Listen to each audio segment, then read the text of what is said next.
மாரண பூசை. மாரண பூசைனா ஒரு ஆளை காலி பண்ணுறதோ சாகடிக்கிறதோ கிடையாது.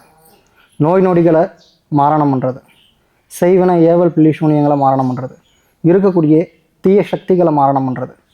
எப்படி மாரணம் பண்ணுவோன்னா, எல்லாரோட முடியும் எல்லாரோட தெய்வமும் உங்களோட தெய்வம் உங்கள் கூட தான் இருக்கும். எந்த நேரத்துலையும் ஒதுங்கி போய் நிற்காது.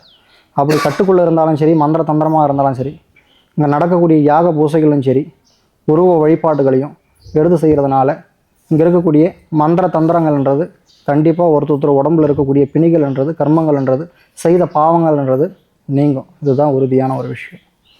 கொடுக்கக்கூடிய இப்போ எல்லோரும் பைசா கட்டியிருப்பீங்க. அந்த 2000 ரூபாய் எதுக்குன்னா, இப்போ நடக்கக்கூடிய பூசைக்கும் உங்களுக்கு கொடுக்கக்கூடிய பொருட்களும் தான். அதில் ஒரு எந்திரம், தகடு, தாயத்து, மை எல்லாமே வந்துடும்.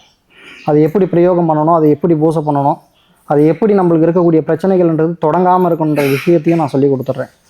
அதுக்கேற்ற மாதிரி நான் சொல்லக்கூடிய விதிமுறைகள் பிரகாரம் எடுத்து நீங்கள் எல்லா இடத்துலையும் சரி, நடக்கக்கூடிய காரியங்களும் சரி, பூசை புனஸ்காரங்கள்ன்றது செய்தீங்கன்னா நினச்ச காரியமும் ஈடேறும், தொழில்ன்றது முன்னேற்றமாகும், குடும்பத்தில் இருக்கக்கூடிய சங்கடங்களும் பிரச்சனைகள்ன்றதும் நீங்கும்.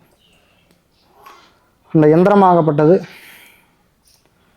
கர்ப்பசாமிகிட்டையும் தேவதைகள்கிட்டையும் பூசை பண்ணி எடுத்து வச்சுருக்கு. இப்போது ஒரு பேருக்கும் அந்த இடத்துல அர்ச்சனைன்றது செய்து அவங்களோட குலதெய்வமாகப்பட்டது கட்ட அகுத்து தான் இந்த இடத்துல விட போகிறது.